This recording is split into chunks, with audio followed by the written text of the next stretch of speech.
A warrior is who says, I'm here again today. I'm here again tomorrow. It's a person that puts no limit on what's possible.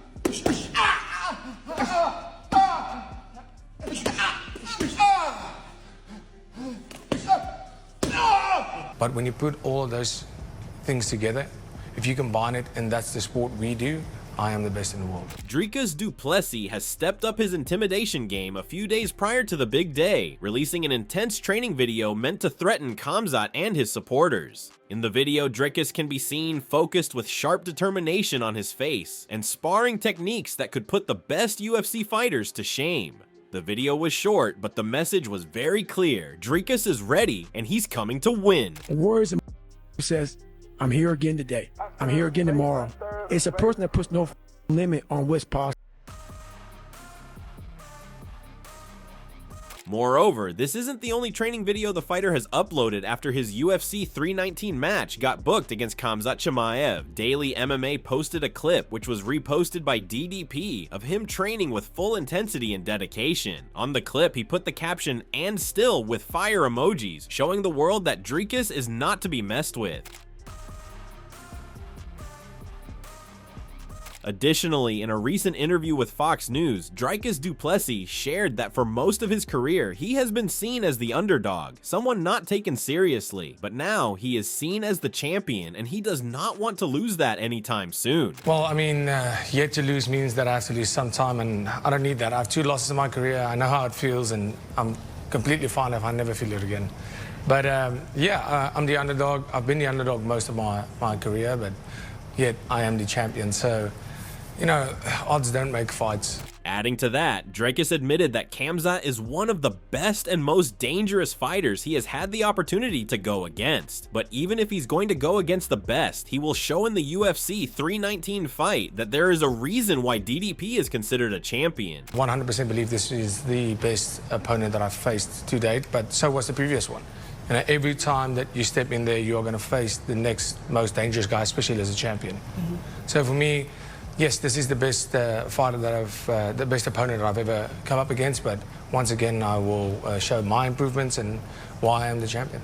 While talking about the fight and the pressures that come with it, Dricus discussed how feeling pressure and nervousness for such fights is normal. According to him, the main antidote for such negative thoughts before a fight is to be positive that you have done everything in your power and are prepared to the fullest. And as we can see, Dricus has done it all to be ready for the big day. You know, for me, the pressure comes from me putting a high expectation for myself, going out there, you know, defending my belt, going back home without it is not an option for me. So the pressure is there, not only to win, but to perform to the best of my abilities and being better than the previous outing. So, yeah, of course there's pressure, but, you know, with the whole world watching, like you say, how do I stay calm in this whole situation? You know, we're a couple of weeks out, and for me to be at all worrying about a fight, the worries, how I get rid of these worries, I prepared for the last 12 weeks for this fight. I know I'm prepared as good as I'll ever be.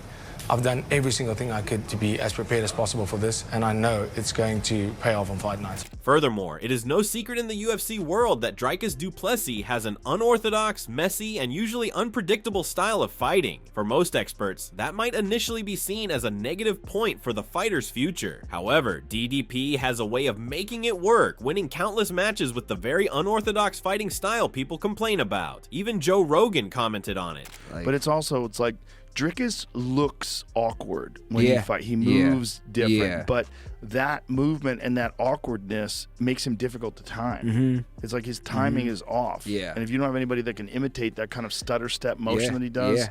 Adding to that, Israel Adesanya and Robert Whittaker both shared their own experiences with Dricus and his weird fighting style. Izzy stated that Dricus might be the best fighter in the UFC world, having the messiest and unpredictable style he has witnessed. Robert added to that, recounting his own time sparring against the champion. If I'm gonna give the edge to anyone, to be Dricus in that fight. But one thing about Dricus is just awkward. He would throw just to stop you in your track. I remember when I sprawled on him and like head hit the mat, I tried to kick him on the ground and I was like, get up. And straight away he just went.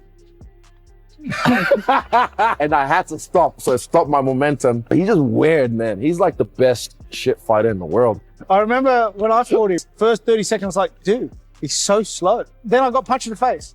Addressing this, Dricus claimed in the interview that this controversial style has been pointed out by a lot of people. However, there is no downside to this style of fighting yet. According to him, the messy style is now considered his niche. And the best part of having an unorthodox fighting style is the fact that no one has the ability to mimic it. You know, with my style, that is a very, like I say, it's a very controversial style in the UFC.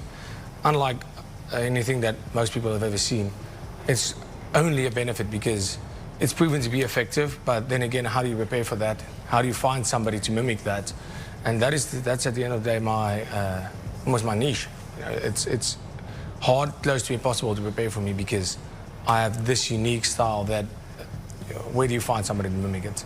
Moreover, while the world praises Dricus du Plessis, Khamzat proves side by side that he's no less of a champion. With intense training including drilling, grappling, and cardio, Khamzat has left no stone unturned to prove to the world that there is no one greater than him in the UFC championship. Come on, Eric, come on, let's go. Push.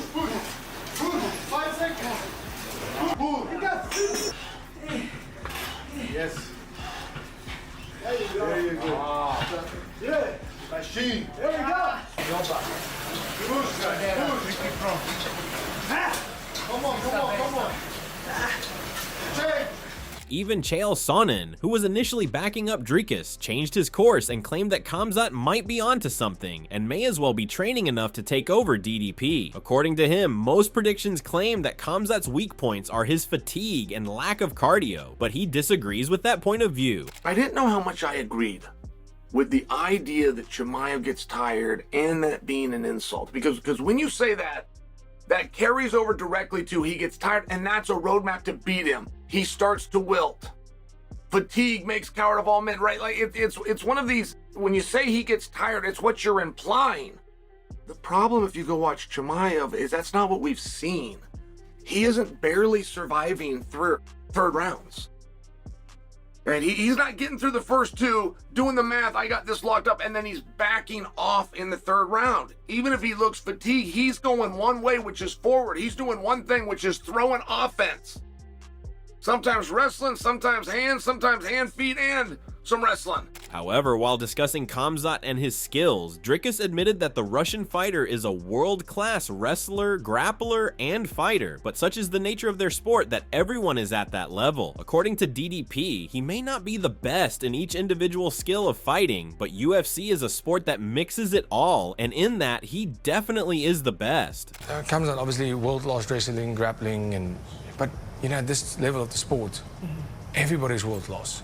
You know, this is not grappling or wrestling, this is MMA. And that's where I'm going to exploit, is being the best in my... we're not fighting for a wrestling title, we're not fighting for a grappling title. We are fighting for the UFC title. And that's where I am the best. I'm not the best wrestler, I'm not the best grappler or best striker.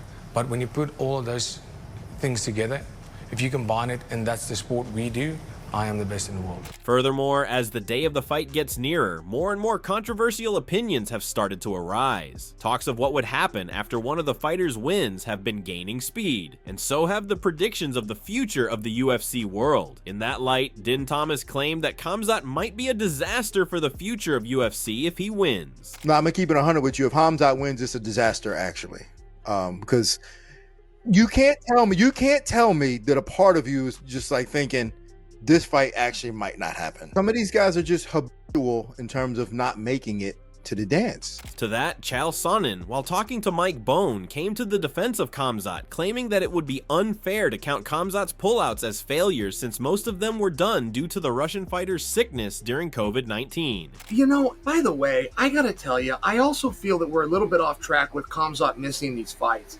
That guy during a world pandemic thought he was going to die. Yeah. He was on a respirator, and I mean, he was in that really bad shape. It hit a few people, but he was one of them. And then you've got a recovery process from that. And then all of a sudden we find out that he's not allowed to travel. He's offered a world title fight against Sean Strickland, but he's got a broken hand. Like, these are very reasonable excuses. Yeah. An excuse and a reason kind of sound the same, but sometimes there's reasons. And it's not an excuse. And I'm just saying, I've never looked at the misses fights. I've just never looked at them like that. I've looked at some bad circumstance. Adding to that, Chael claimed that when he was the middleweight champion, it was far easier to win any match compared to how the UFC is nowadays. For him, the fighters today have it way harder to move their way through the competition. Chael admitted that he found it hard to choose between Khamzat and DDP sometimes, since both can equally be the next champion of the middleweight division. And one thing I will accurately tell you about middleweight, whoever comes out of this fight doesn't just leave with the championship. They need to be moved in the pound-for-pound rankings. If you're the champion of 185 and it is deeper than it has absolutely ever been, that needs to be considered. And I bring this to your attention because I don't think it will be. I don't know that people are realizing this weight class has never been this difficult. What's interesting though is the new talk of Khamzat getting a secret weapon for his upcoming UFC 319 fight, and this weapon is all anyone can talk about nowadays. According to Michael Bisping, the secret weapon Khamzat is utilizing is none other than Sam Calavita, a strength and conditioning coach who specializes in increasing cardio skills in a fighter. Khamzat Chimaev linking up with his old conditioning coach, Sam Calavita, who apparently is some conditioning guru, lives in Yorba Linda, California, which is just about 2 miles that way behind me. It's essentially where I live. Additionally, even Chael Sonnen, after learning about this new secret weapon, admitted that now the point of Khamzat having weak cardio would be nullified, making this upcoming fight even more dangerous and interesting for all. Like the one person that might know a little bit more than me about how he feels and what it does to his mind as his body begins to fatigue would be him. And I feel that he's been asked because he left his standard training camp. He left it. He had everything. He had a golden toilet. That's not a joke. Did you guys know that? Yeah, he did. He really did. Like this place in Dubai where he's training, it was fantastic. And it was upstairs and outdoors and it was beautiful sunshine. I mean, it was really a very special place. He gave it all up. And he's at the training lab. Chael would know even more about what Khamzat is being put through in this new camp, since coach Sam Calavita practically trained him as well. According to him, the fact that Khamzat changed continents and came to America just for training shows how much he cares about fixing up his weaknesses before the fight. With coach Sam Calavita. Now, Sam Calavita is a former coach of mine. I know what he's going through. I've been to the garage. So, would Chimaev do that? Would he make that change? Would he go to a different continent? Would he go to a different country? Would he go to a different training situation that has an absolute emphasis on cardio? Far in front, right? Much like Dan Gable. Rule 1, get him tired. We'll worry about singles and doubles and front headlocks later. Get him tired. But at the training lab, he's never going to be shown a different way to throw a knee or to get the pointy part of his elbow or to turn his jab over. Never. They're never going to get to that. If we were to go and look at a man's actions, and his actions were to leave a country, in fact, leave a continent, come into an unfamiliar situation that has a ultimate emphasis on cardio, which is what started this conversation in the first place. Interestingly, TJ Dillashaw was the one who introduced Khamzat Chimaev to Sam Calavita after bringing up the point about his lack of cardio. Sam Calavita, who runs the training lab, has trained a bunch of well-known fighters before, including Dillashaw and Arman. Based on what people say, this guy is the real deal. The reason why Chimaev won't win is because of his cardio. I said that before, right? And then I met him and I introduced him. So this guy's Sam Calavita that I'm talking about. He owns Training Lab. He's the one that gave me my bro science PhD and everything I'm talking about now, and I did it in his garage. So I learned everything you could possibly learn about peak performance and how to get your body there. Well, I introduced Arman to Sam Calavita, which has been working with him, and you've seen the way he's been looking lately. But now I've also introduced Chimaev to him. So Sam Calavita's got like some killers in his garage. He does all of his strength conditioning in his garage, which is amazing. It's like Rocky style training. So Chimaev's doing it right now. I highly suspect he's gonna have an amazing, get a gas tank for this next fight. Moreover, it is pretty obvious based on the videos that can be seen of Khamzat training alongside Sam Calavita that things are gaining even more momentum. You can see the coach pushing Khamzat to the max, making sure the fighter trains to his fullest potential. Good. Good. Here, your turn. 5, 7, 8, 9, 10, 11, 12, 13, 14, 15, 16, 17, 18, 19, 20. Yeah. Very fast. See this? 120.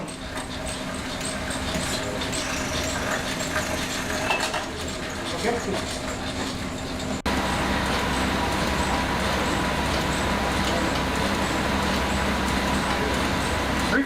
Similarly, other fighters have been training alongside the Russian fighter in the training lab as well, not only gaining experience alongside Khamzat, but also showing support for his future spar against Dricus. These fighters include Arman Sarukian, Aaron Pico, Roman Bravo Young, etc.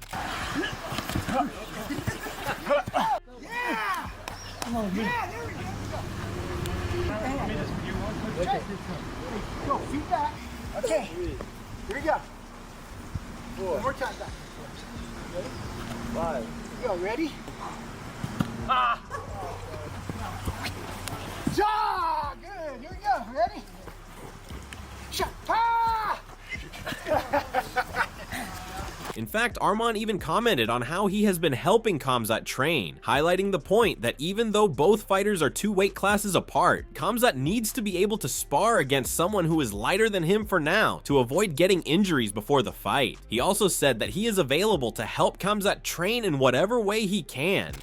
Чимаев сказал, что ты присоединишься к его лагерю в США, так ли это? И в чем будет заключаться твоя помощь, потому что у вас разница 2 весовые категории? Ну, допустим, перед уже боем, чтобы не травмироваться, я более легкий, мы просто там легко увозимся, чтобы он просто пропотел. И просто быть в команде, чем я могу быть полезен, всегда помогаю, как бы. И сейчас мне нужно вылетать в Америку, но после я вернусь и подключусь в подготовку, и потом уже вылетим в Америку. Ну, то есть